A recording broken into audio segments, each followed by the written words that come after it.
nerds, Sarah the Vegan Hooper here. Hope you're having a good day.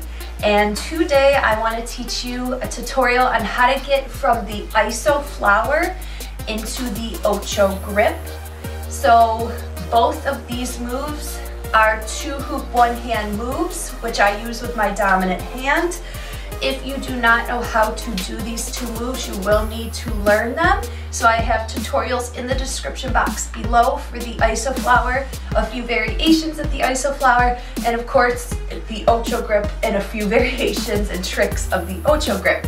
So definitely learn that before learning this, because when I first learned how to do the ISO flower, it was such a struggle for me to transition in and out of it. Even if you learn how to get into it seamlessly, getting out of it is a whole nother story, and it really helps to learn a few variations of how to get in and out of the ISO flower, because you can definitely break flow to get into the ISO flower if you are a beginner, because all of a sudden you have to wind up with both hoops in one hand. You have to really wind up to get the ISO flower going with its momentum, to get out of it, to get a hoop in each hand again.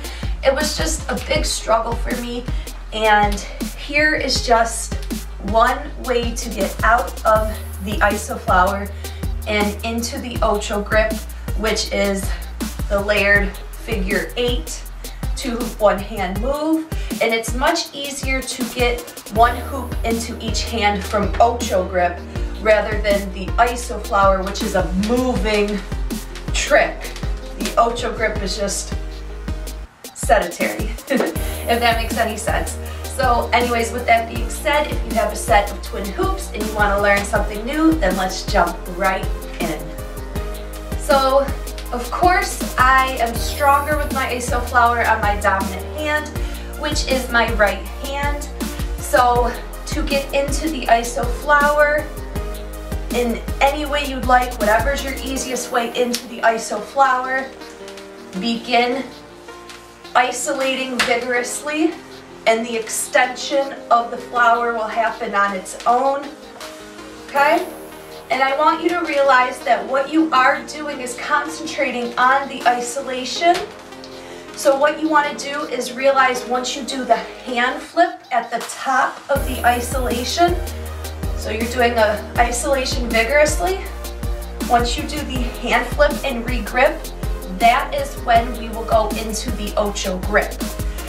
So I am going to start at 6 o'clock with my right hand.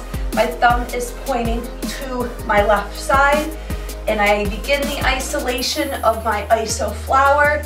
After I do the hand flip, I now have my thumb pointing up. And my wrist is facing the left side.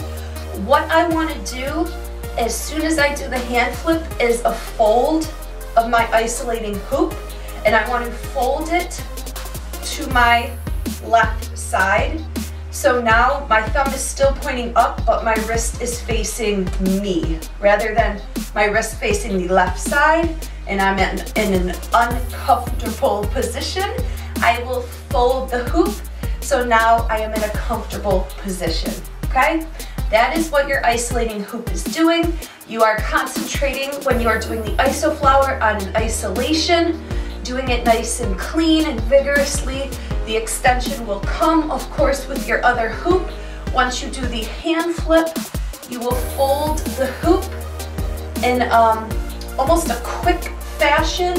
So you're sliding the hoop, and basically that's it. The OCHO grip will come from there. So while I am doing this isolation, I want you to notice me folding my hoop after I do the hand flip and see what happens, okay? So I am in an isolation, okay? Really trying to keep a clean isolation. I'm doing a hand flip and I'm folding, okay? Now what happens when I fold this hoop? My isolating hoop is the hoop that is doing the extension, basically hits my arm and is being broke or breaks on my arm to stop its flow. So the hoop that is isolating during the iso flower is in the front, and the hoop that is doing the extension is closest to you or in the back, okay? So when you fold the front isolating hoop, it is the hoop that ends up in your fingers in the OCHO grip, so it stays in the front. So you're simply folding the hoop in front and keeping it in front. Now let's go over the OCHO grip real quick. The hoop that is closest to your body is held in your thumb. Your thumb is wrapped around nice and tight. Okay, so you can move the hoop any way you'd like. And the hoop that is in front or furthest away from you is tucked in your fingers or held in your fingers, like so. And together, you push the hoops together to make this 8 grip or this OCHO grip. So 2 hoops in one hand. So if I fold this front hoop, which is in my fingers, if I fold this front hoop, I am back in the position to do an iso flower again. So I am isolating my front hoop. After I do the hand flip, okay, it is tucked in my fingers. And after the fold, I want to grab this extending hoop with my thumb nice and tight. So the tighter the grip after your fold is complete, the cleaner the exit out of your iso flower and the cleaner the OCHO grip will be, okay? So if you do a looser grip after the fold, it'll look like wonky, like so. If you do it, if you do it nice and tight, fold and tight, it goes right into OCHO grip, and then you could go into all of your 2 hoop, 1 hand moves, okay? You can also enter the iso flower from the OCHO grip simply by folding your hoop towards your body. Instead of away from your body, you fold it towards your body and begin isolating.